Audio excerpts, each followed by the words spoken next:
top 5 reasons why I still love the Robinson curriculum years later. So let's get started. Hi there, welcome back. And if you're new here, welcome. My name is Karen, and I like to help families achieve sustainable and enjoyable homeschooling. Yes, it is possible. I know for us, a huge piece of that puzzle has been the Robinson curriculum.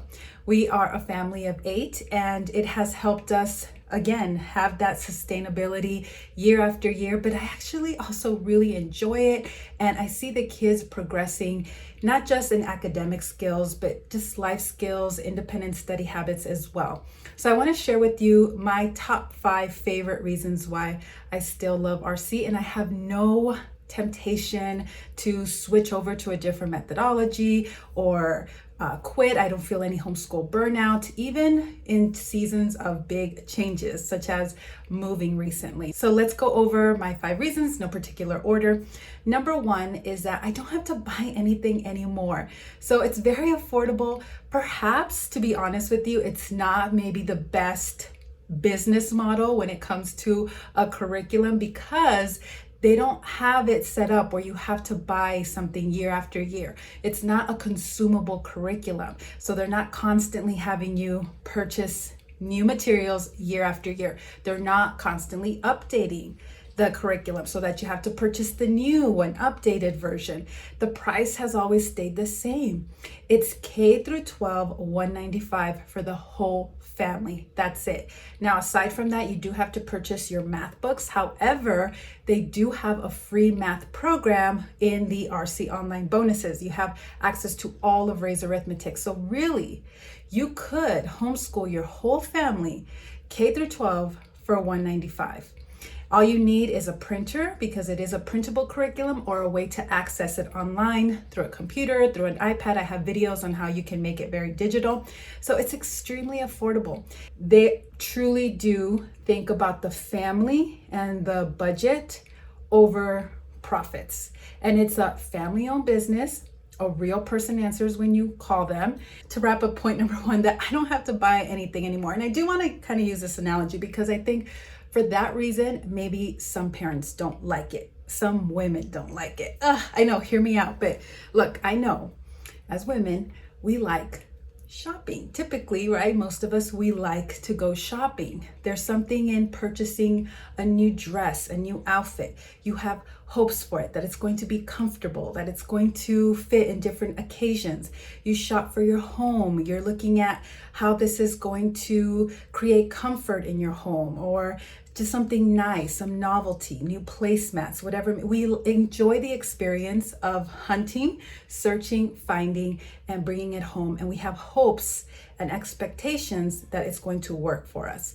So curriculum, I feel like, can be the same thing, where women are shopping and seeing what's attractive, what looks good, maybe what other people are doing, what your friends are doing. You're seeing that on Pinterest, on Instagram. You're comparing, just like there's home trends, fashion trends. There could be homeschooling trends.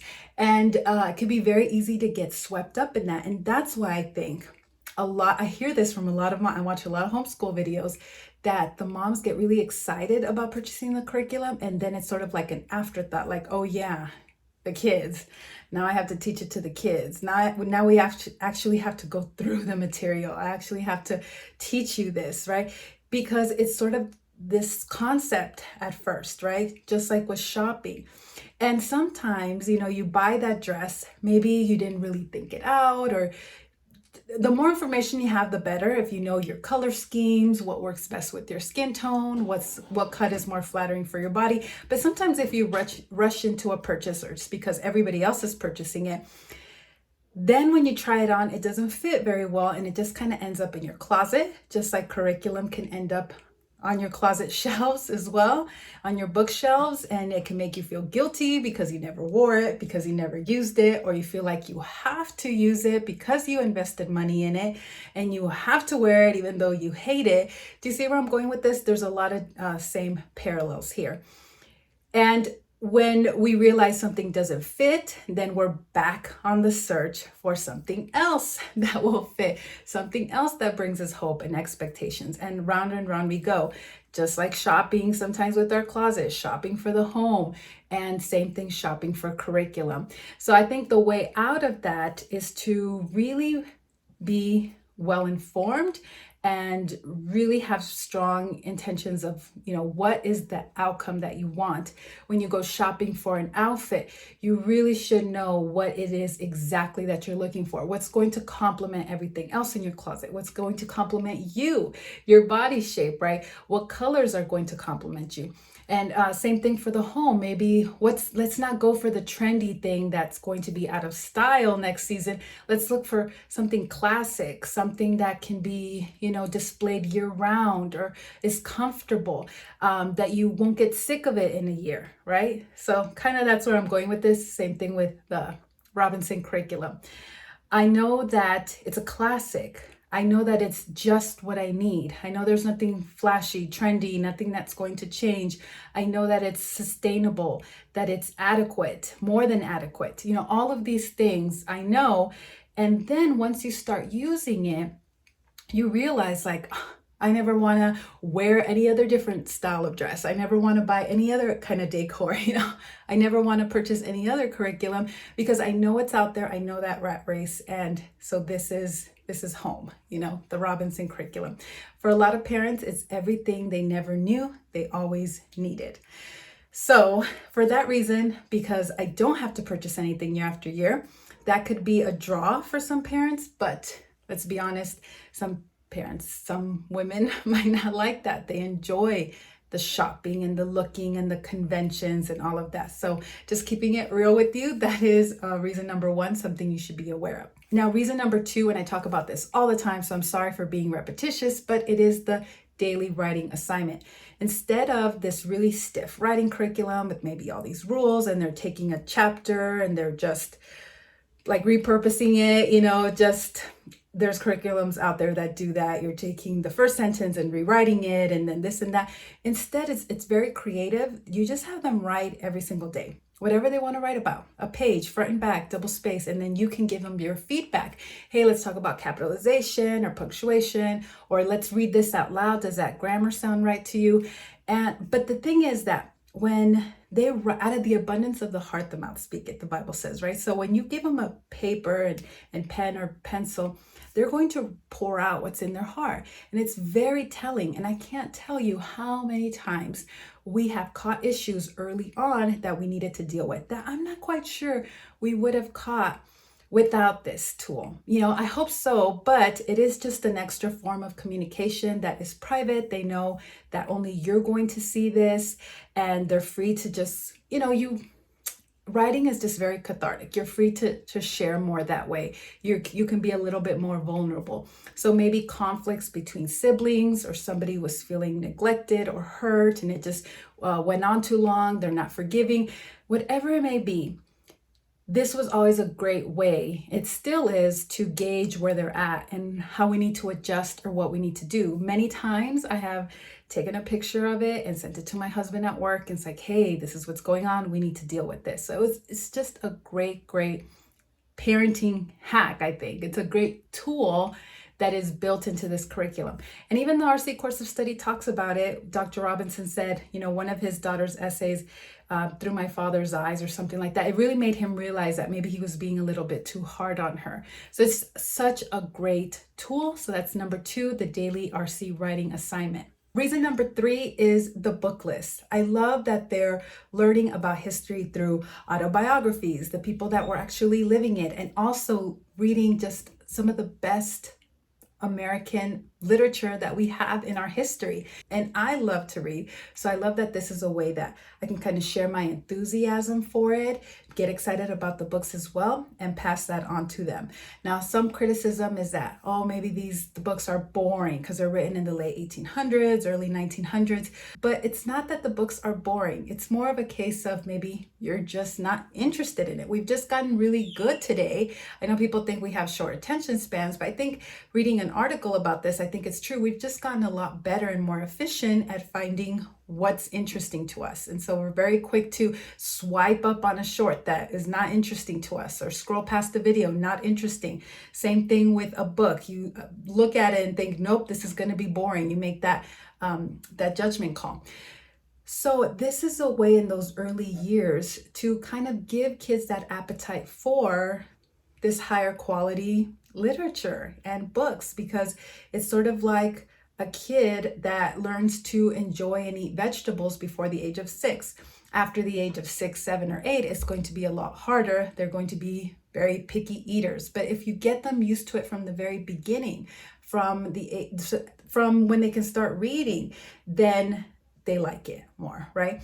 And same thing with math. A lot of kids don't like math, but they don't like math because they feel like they're not good at it. And the way to like and enjoy something is to be good at it. And the way to be good at it is to have a lot of practice, right? This is why they do math 6 days a week. So same thing with the books. If you want them to like reading these books, they need to be good at reading these books, and that is with a lot of practice and a lot of exposure, and that's what the RC book list does. So that's reason number 3 why I love RC. Reason number 4 is that it does help build really great study habits, which translate also to really great work habits. So it is a self-teaching methodology. They're really teaching themselves. They're doing math on their own. You do give them some feedback when it comes to the daily writing assignments, but then they're doing vocabulary on their own. They're reading on their own. The vocabulary exercises they're doing on their own. So they're really taking personal responsibility for their education. And they build up really great work habits where now, they know when it's time to start school, they sit there and do school and they don't stop until everything has been completed.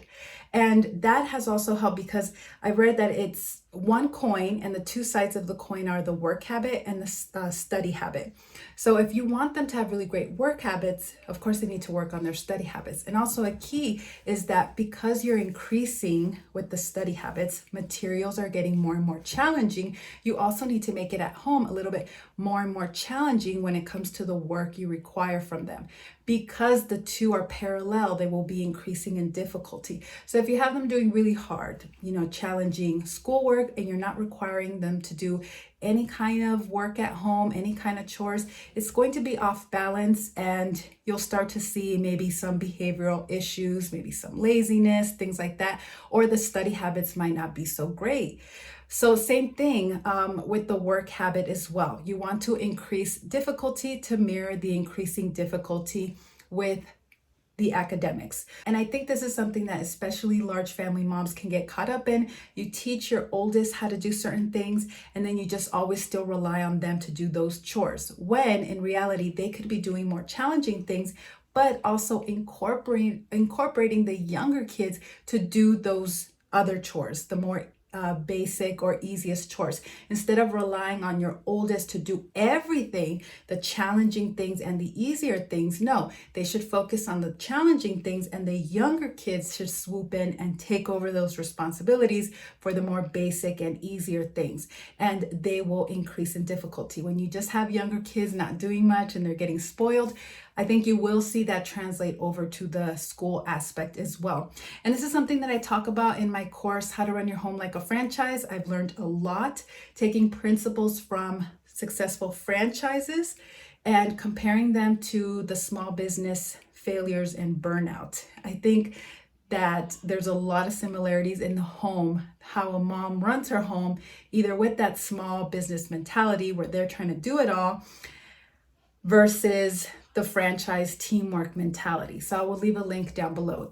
I just feel like RC has been really complimentary and helpful in my vision in kind of running the home like a franchise, because it helps build up those study habits. And like I said, it's two sides of the same coin. So that's reason number 4. And reason number 5, last but not least, is I love the community. I feel like this community, these groups of parents just really get it.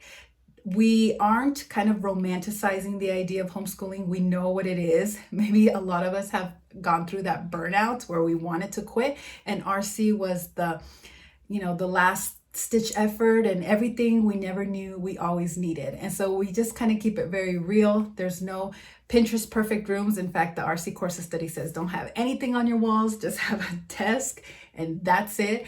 So I love that we're just keeping it real. Look, the focus is on the paper, what they're writing or what they're reading, not the fancy room, homeschool room, the manipulatives, or all of that. And we're very supportive of each other. Like I said, we get it, we understand. We're trying to find ways to just very efficiently get from point A to point B without spending a lot of money, without spending a lot of time and effort with busy work. Let's just get to the results, even if it doesn't look super pretty and all wrapped up in this consumable curriculum. And so, like I said, I think we're really there for each other. I know I love the community. At my schoolhouse membership site, we have weekly lives. I have my courses available there. And so we get together every week and talk about books and talk about the curriculum and helping each other out with any kind of issues that can come up.